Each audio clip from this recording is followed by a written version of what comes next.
একদিনে আমরা ৩-৪ পার্টির কাজ করেছি। এখন কিন্তু দেখা গেল মাসে আমার একটা ছবির কাজ হয় কিনা সন্দেহ।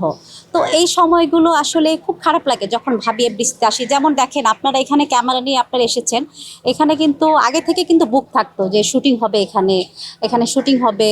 তো আপনারা কিন্তু এরকম করে আপনারা কিন্তু ভিডিও করতে পারতেন না এখানে।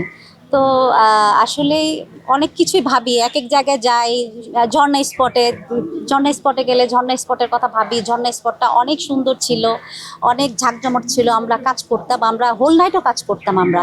তো সেই এফডিসি এখন মানে কি বলবো, মানে শিল্পী শূন্য হয়ে গেছে।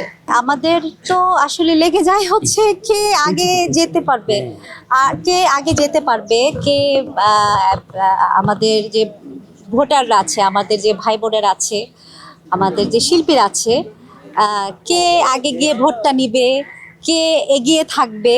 তো এইগুলো নিয়ে একটু মাঝে মধ্যে একটু বুক কালাকালি হয়। কিন্তু এটাতেও কিন্তু আমরা যখন নাকি আমাদের নির্বাচন শেষ হয়ে যায় তখন আমরা এটা নিয়েও কিন্তু আমরা খুব মজা করি পরে আমরা তখন। অনেক স্মৃতি মনে পড়ে, কারণ যখন ঘরে বসে দেখি শাবনূরের সাথে কাজ করছি, মৌসুমী আপুর সাথে কাজ করছি, আমাদের অনেক অনেক সিনেমা আছে, অনেক অনেক স্মৃতি আছে। তখন কিন্তু মানে কি বলবো, তখন আসলে স্ক্রিনের দিকে তাকিয়ে তাকিয়ে সব স্মৃতিগুলো মনে পড়ে যায়। যেমন দিলদার সাহেব নেই আমাদের মাঝে, ওনার সাথে যখন আমার কাজগুলো দেখা হয় তখন ওনার কথা খুব মনে পড়ে। আফজাল শরীফ ভাই আছে, ও একটু অসুস্থ কিন্তু ভালো আছে, সুস্থ আছে। তো ওনাকেও একটু কম দেখা যায়।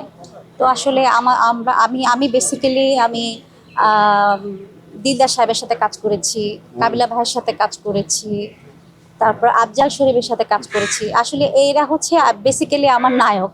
তো তাদের সাথে কাজের কথা যখন স্ক্রিনে যখন দেখি আমাদেরকে, তো তখন আসলে অনেক স্মৃতি মনে পড়ে, অনেক ভালো লাগা, অনেক খারাপ লাগা, অনেক কিছুই থাকে।